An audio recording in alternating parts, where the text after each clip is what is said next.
que l'agrotourisme compte plus de 40 ans d'histoire au Québec? Dès les années 70, certaines fermes essaient de diversifier leurs produits et leurs services. Au même moment, les citadins de la ville tentent de trouver des moyens de se reconnecter à la terre. Les fermes et les organismes en agrotourisme vont tenter diverses formules: expositions agricoles, fêtes gourmandes, tours guidés avec des touristes locaux ou étrangers. Parfois, c'est des belles réalisations, mais parfois, ça se ferait au détriment de ceux qui y participent. La bonne nouvelle, c'est que depuis les années 2000, l'agrotourisme est en expansion. L'industrie agrotouristique est reconnue dans toutes les régions au Québec. En plus, aujourd'hui, de pouvoir en profiter sur les routes, la majorité des produits se retrouvent dans les épiceries près de chez nous.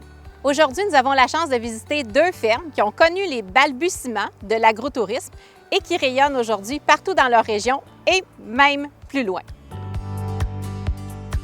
Bonjour, bienvenue à la Suisse normande. Mon nom est Bénédicte Guittel. Je fais partie de la relève, en fait la 2e génération à la Suisse normande, que mes parents ont commencé en 1995, la fromagerie. Pourquoi la Suisse normande? Parce que ma mère est d'origine suisse et mon père est d'origine française. Donc, ils ont toujours voulu avoir leur ferme, leur terre agricole. C'était vraiment un souhait qui date de très, très longtemps. En Europe, c'était pas très possible. C'est pour ça qu'ils sont venus ici, au Québec, s'installer sur leur terre agricole pour pouvoir cultiver.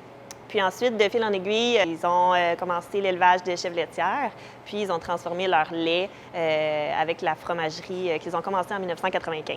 On a évidemment le plus populaire chez nous, le Pizy. C'est un petit fromage au lait de vache de type tome vaudoise. Donc, c'est vraiment une recette suisse qu'on a amenée ici au Québec. Très doux, très crémeux, très accessible. On a son équivalent dans le lait de chèvre, qui est le chevronné. Donc, aussi en petite tome vaudoise, mais de chèvre. Donc, ça amène une petite twist si on veut s'habituer tranquillement au fromage de chèvre. C'est un fromage très apprécié. Bonjour, ici c'est David Gadouri, producteur laitier et transformateur fromager de la Yogo Fromage et aussi distributeur dans la région jusqu'à Montréal, puis une bonne partie dans le Québec aussi. C'est une ferme ancestrale. C'est mon arrière-grand-père qui s'est installé ici. Moi, j'ai travaillé avec mon grand-père. Mon père, c'est plus une agriculture de subsistance. Poules, cochons, bûchets du bois pour arriver l'hiver, puis avec quelques vaches. Les vaches, ça a tout le temps resté de la production un peu principale. Par la suite, au lieu d'être diversifié dans plein de productions, on s'est spécialisé plus dans le lait. Fait qu'on a agrandi la première, la vieille étable, puis après, on a fait une autre étable encore plus grande. On a resté avec les mêmes produits depuis pas mal le départ, mais on était avec une base de cheddar, mais des cheddars aussi assaisonnés avec des épices. J'essaie d'y aller avec des épices le plus sain possible. Il y a le bacon, c'est le porc du 4e rang. C'est un voisin ici à côté. On y va avec de la ciboulette, tomate basilic. L'ail noir, c'est un de mes fromages que je suis le plus fier. C'est une productrice d'ici à côté puis qui transforme son ail en ail noir. Ça donne un goût unique au fromage. Le yogourt aussi, j'ai 2 bases de yogourt. J'ai un yogourt qui est comme nature pour les granos, les purs. Pour un bec un peu plus sucré, bien, il y a une autre base de yogourt qui a mes fruits dedans puis le vanille. Il y a un yogourt aussi au chocolat, que c'est quasiment plus un dessert, le yogourt au café aussi. Après, bien, il y a le lait puis le lait au chocolat, classique dans la bouteille de verre. La bouteille de verre, c'était la raison un peu écologique.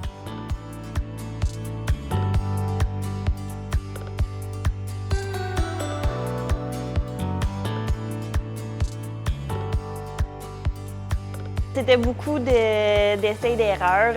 Ils faisaient des petits essais dans la cuisine de la maison pour essayer de faire découvrir aussi aux Québécois des fromages typés un peu plus européens aussi, qui étaient moins connus ici à l'époque, avec des fromages de chèvre qui étaient déjà un peu marginaux. Maintenant, on continue de faire des fromages au lait de vache et des fromages au lait de chèvre avec nos chèvres à nous.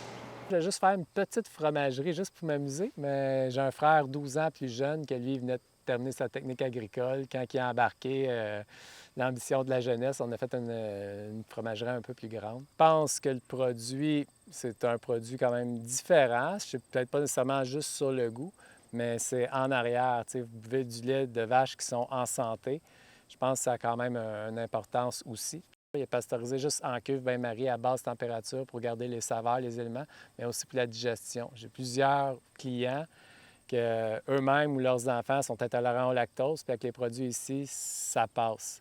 Puis scientifiquement, ça a l'air que ça serait prouvé. J'ai un scientifique, c'est M. Carole Vachon. Il avait écrit « Pour l'amour du bon lait ». Puis à force de pousser ses études, il s'est rendu compte que c'était la transformation du lait qui causait les problèmes d'allergie et d'intolérance au lactose. Fait qu'après 10 ans, à mes tests, mes erreurs, je suis arrivé à un fromage qui pouvait se garder 1 an sans problème, même si le rendement il est moins bon par rapport aux autres industries, mais ça fait un fromage avec un goût différent. On s'était arrêté à cette base de fromage-là.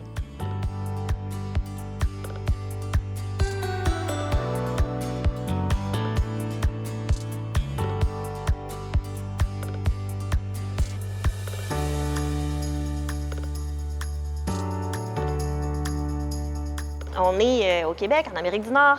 Les fromages, on les veut blancs, incroyables, beaux, comme ça et pas autrement. Donc, quand on travaille avec du lait entier, du lait qui vient de notre ferme directement, du lait qui est changeant au fil des saisons, bien, il faut qu'on apprenne aussi aux gens que c'est ça notre réalité. Ça fait la beauté de la chose, mais il faut comprendre que parfois, le fromage, il va être un tout petit peu plus sec. Parce que c'est comme ça ces temps-ci. Le lait, il est parti un petit peu changeant cette semaine. Alors, il faut toujours adapter dans la production notre façon de faire parce qu'on ne part jamais avec le même ingrédient de base. La ligne de production est différente. Il faut la réadapter, la revoir. Le fromage n'est pas tout à fait comme avant. Au final, il faut encore travailler dessus. Donc, il y avait beaucoup de petits défis au début. Le fait d'avoir embarqué dans l'agriculture industrielle, les animaux ils ont baissé leur durée de vie à 5 ans. Puis j'avais un paquet de problèmes. Puis là, les intrants, c'est dispendieux. Les pesticides, les engrais. C'est pas agréable pour le fermier. Tu rentres le matin, tu joues juste avec des antibiotiques, avec des médicaments, avec des retraits de lait, avec des vaches en fourbure, en acidose, en arthrite. Fait que graduellement, on a tout enlevé ça. Puis là, les vaches se sont mis à faire des chaleurs naturelles, se sont mis à revivre une dizaine d'années. Puis étonnamment, bien, même s'il y avait un petit peu moins de lait à l'époque, c'est là que je me suis mis à faire plus d'argent. Puis après la construction de ce nouveau bâtiment-là, je fais plus de lait sans les intrants chimiques, puis les vaches, ils durent longtemps comme à l'époque. Tu te lèves très tôt le matin parce que vers 3-4 heures le matin, le lait arrive à la fromagerie. Le lait, il doit être pasteurisé parce que tous nos laits ici sont pasteurisés. On commence l'étape de production, la pasteurisation. Ensuite, on va mettre les ferments, on va mettre la présure. C'est plusieurs étapes qui prennent du temps. Ensuite, il va y avoir le moulage, le démoulage, le salage et l'affinage. Donc, c'est plusieurs soins qu'on va faire pendant toute la journée sur différents fromages, parce qu'il y a des fromages que ça prend 2 jours à faire, puis ils sont prêts fini final. Mais comme le Freddo ou le Capra, bien, ça prend 2 mois à avoir le résultat final. Donc, il faut apporter des petits soins différents à chacun des fromages à tous les jours. La ferme, c'est comme déjà 3-4 travails. Tu es comme agriculteur d'un champ. Après, tu es comme vacher la régie de troupeau. Après, tu es l'entretien du parc mécanique. Puis après, bien, c'est quand même toute ta comptabilité, c'est une entreprise à gérer et tout. Mais dans les premières années, c'était n'importe quoi. Là. On commençait, les productions, ça montait. Là, on faisait ça dans telle chambre thermique, dans telle chambre froide. Là, on faisait ça. Là, on voyait que ça allait un peu moins bien. Là, quand tu dis à quelqu'un un jour, fais ça de même, puis le lendemain, fais d'une autre façon, ou que c'est pas plus préétabli, c'est un peu un défi, là. Fait que tout de suite, quand on a engagé André, ça a vraiment donné un bon coup de main. Puis après ça, on a une autre personne, Bob, Manon, Linda, que je ne veux pas l'oublier, mais j'ai eu plein de bonnes personnes. Que ça, c'est un bon coup, je pense. La force que j'ai eue, c'est de voir les forces des autres personnes.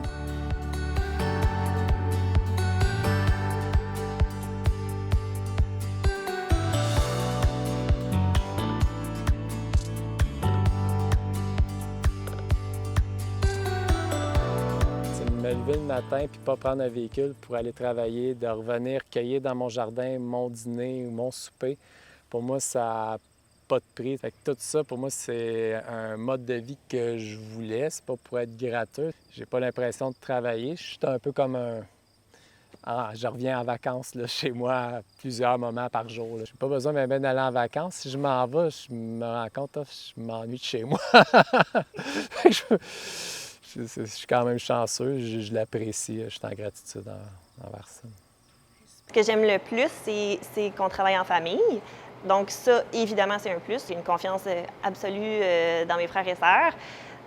Il y a beaucoup de liberté aussi parce qu'on a des valeurs communes qu'on veut mettre en pratique. Au moment où on a construit la nouvelle fromagerie, oui, il y avait une plus forte demande pour avoir nos produits. Notre distributeur a toujours suivi notre rythme de production. C'est un producteur très humain qui s'appelle Plaisir Gourmet. On travaille avec eux depuis le début. Ils comprennent l'enjeu d'une fromagerie fermière. Donc, si un été, il y a eu une sécheresse ou peu importe, bien, on va avoir moins de lait. Bien, moins de lait égale moins de fromage. Et c'est pas parce qu'on veut pas produire, c'est parce que c'est la nature. Donc, ils sont très au courant de tout ça et ça fait qu'on apprécie beaucoup de pouvoir travailler avec eux. Ils ont toujours suivi notre rythme de production. On n'a jamais voulu devenir un gros industriel et se perdre un petit peu là-dedans. On a voulu grandir, mais tranquillement, à petite échelle. Il y a beaucoup de clients qu'on voit ici qui sont dans la région du Québec, à Montréal, puis qui ont un chalet des fois ou pendant leurs vacances, ils arrêtent, puis là, ils nous disent « on achète vos produits à telle place ».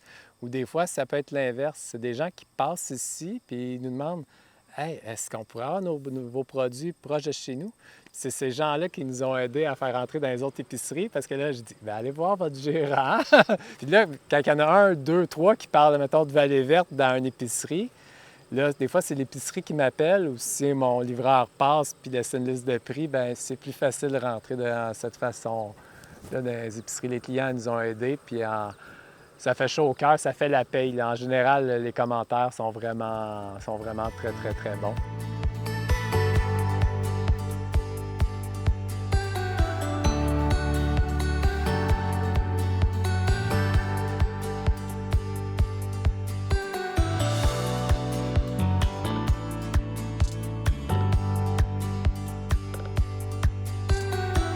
Puis ici, le nouveau bâtiment, l'épicerie rurale, c'est tout nouveau. C'est notre nouveau petit bébé qu'on a ouvert en février 2021. Ça faisait déjà un bon 4-5 ans qu'on travaillait sur ce projet-là. On avait anciennement une petite mini-boutique dans la fromagerie avec nos fromages et quelques produits locaux.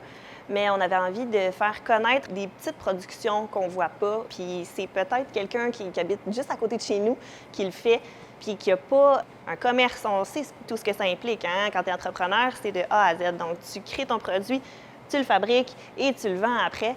Et tout ça, toutes ces étapes-là, des fois, c'est énorme à gérer tout seul. Puis un autre partenaire que je suis vraiment fier d'avoir, c'est les fermes Lufa, que tout le monde connaît pas mal les fermes Lufa. Ils encouragent tous les fermiers un peu des régions. Ils redistribuent de la vente en ligne dans les paniers. Ça fait qu'il n'y a pas d'intermédiaire trop entre le fermier et le consommateur. Il n'y a pas de perte non plus la façon qu'ils gèrent leur industrie. J'ai pas de retour non plus. Des gens de cœur, quand ils viennent, souvent, c'est des gens qui ont lâché d'autres emplois pour travailler là. Ça nous fait des contacts qu'on peut travailler ensemble. Là. Ça fait ma journée, j'ai l'impression de ne pas travailler là, quand je discute avec eux autres. On fait des journées à la ferme, des petites journées quand il y a beaucoup de naissances, quand c'est le temps des naissances de chevreaux. Bien, on invite les gens à venir à la ferme pour voir les chevreaux, pour les prendre, pour passer un petit moment avec eux, parce qu'on trouve ça important que les gens se sentent impliqués un peu dans notre réalité, puis qu'ils puissent goûter un petit peu à ce qu'on fait au quotidien. Vous avez envie d'aller goûter à la vie d'un fromager? On vous invite à aller les visiter.